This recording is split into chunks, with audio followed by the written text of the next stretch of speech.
In Luke chapter 16, verses 1 through 15, Jesus told his disciples, "There was a rich man whose manager was accused of wasting his possessions. So he called him in and asked him, 'What is this I hear about you? Give an account of your management, because you cannot be manager any longer.' The manager said to himself, 'What shall I do now? My master is taking away my job. I'm not strong enough to dig, and I'm ashamed to beg. I know what I'll do, so that when I lose my job here, people will welcome me into their houses.' So he called in each one of his master's debtors. He asked the first, 'How much do you owe my master?'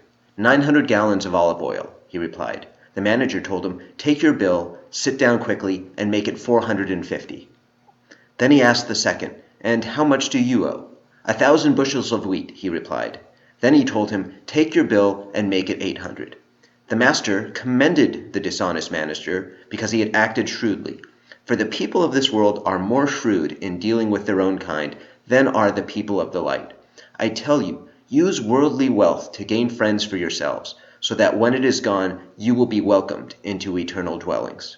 Whoever can be trusted with very little can also be trusted with much, and whoever is dishonest with very little will also be dishonest with much. So if you have not been trustworthy in handling worldly wealth, who will trust you with true riches? And if you have not been trustworthy with someone else's property, who will give you property of your own? No one can serve two masters. Either you will hate the one and love the other, or you will be devoted to the one and despise the other. You cannot serve both God and money." The Pharisees, who loved money, heard all this and were sneering at Jesus. He said to them, "You are the ones who justify yourselves in the eyes of others, but God knows your hearts. What people value highly is detestable in God's sight."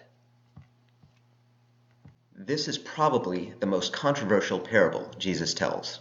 On the surface, it seems like Jesus is telling us to be dishonest, maybe even steal. But that's not the point Jesus is trying to make. In this parable, we have a dishonest manager, and his boss has finally had enough of him and tells him he's fired. "Clean out your office, organize all the paperwork, and get out of here." The manager realizes he's in trouble. He doesn't have enough money to last very long, and no one will hire him now that he has this reputation of being dishonest. Of course, he could always try to steal money from his boss as he leaves, but chances are he wouldn't be able to steal enough money to last very long without getting caught. So he has an idea. What if, instead of stealing a lot of money for himself and risk getting caught, he steals just a little bit for a lot of different people, in a way that would be hard to spot? So he brings in people who owe his boss money, and one by one, he changes the records for how much they owe. In this way, he hopes to get everyone else to like him, so that later, when he doesn't have any money or place to live, he can have friends who will support him. Now, don't misunderstand this story. Jesus is not saying it's good to steal or to be dishonest or to try to bribe people to be your friends. That's not why this guy was smart. He's smart because he recognized that a crisis was coming, and in order to survive, it was more important to have allies than to have wealth. He was better off stealing for other people than just stealing for himself. Why does Jesus choose a dishonest man to be the main character in this parable? Because Jesus wants to make it clear to everyone, even the most selfish, dishonest person can recognize that it can be more useful to have people you can depend on in a crisis than to just have a lot of money. How much more should we, as honest people who want to do what's right, recognize that it's better to be generous than to be greedy? How much more should we recognize that what we need more than money is an ally who can save us when the crisis comes? The religious leaders laugh at Jesus, of course. For them, wealth was power. It was proof that God was blessing them, and it seemed silly to them to value people over money.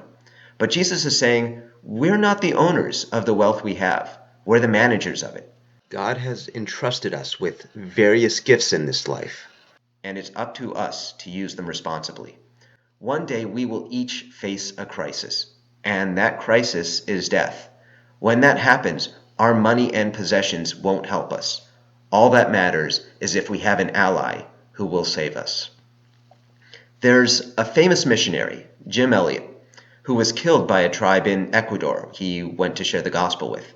He knew going there that there was a good chance they would kill him, but he also knew that without him, they would probably never hear the gospel.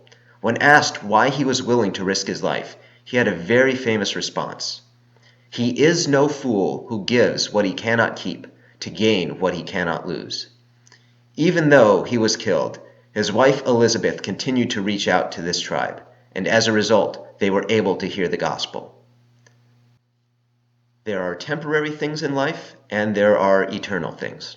Like we mentioned on Sunday, when we looked at 1 Corinthians 13, at the end of everything, when everything else is gone, we have three things left: faith, hope, and love. Let's invest our lives to build those things. Hope you had a great week. Praying for all of you. As always, if you need anything, I'm one phone call away.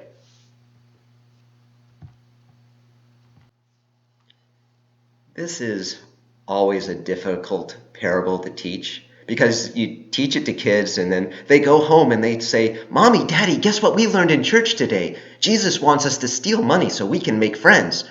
And then you get the angry calls from the parents that are saying, "What are you teaching our kids?" And Jesus sometimes, I don't think he was thinking of us when he gave us these parables. I think he was like, what can I do to make the Sunday school teacher's job more difficult? Give them a parable where the dude steals money.